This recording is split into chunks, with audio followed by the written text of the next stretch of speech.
Oti property tamuko ndakamuona ari ega jefambira ega ninguva newe ndandinokumbira amenokana paine pandokuzivira ega ndimusikana dai wandidaira zvikanzi mukuwasha demandikwanira munenge mune ruchiva ndorokufurira nikati zvamandipa ndinongotambira nikati uyu mukana ndotoushandisa nikati mama vangu ndotovazivisa asi vakandozviramba kana ndichinge ndamuda mama musandirambidze rudo ndiro rinondituma chinge ndamuda mama musandirambidze rudo ndiro rinondituma chida kuti ndimutambire ndinomutambira achida ndimuimbire ndinomuimbira achida kuti ndimutakure ndinomutakura babu mudiwa wangu ndomubereka ndaida uye kumba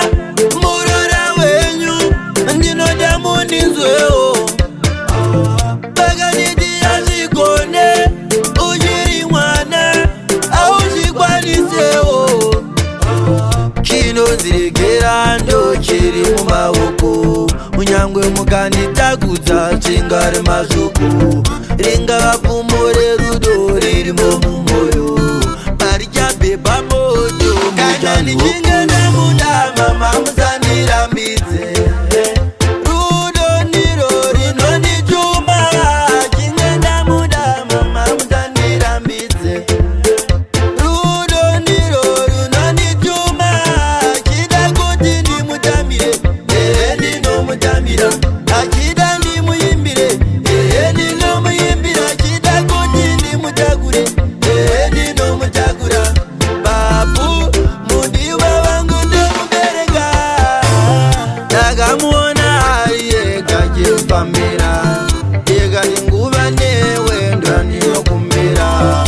amenokana paine pandokuzivira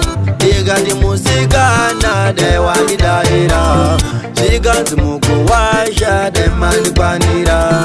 munenge mune ruchiva ndorokufurira nikati zvamandipa ndinongotambira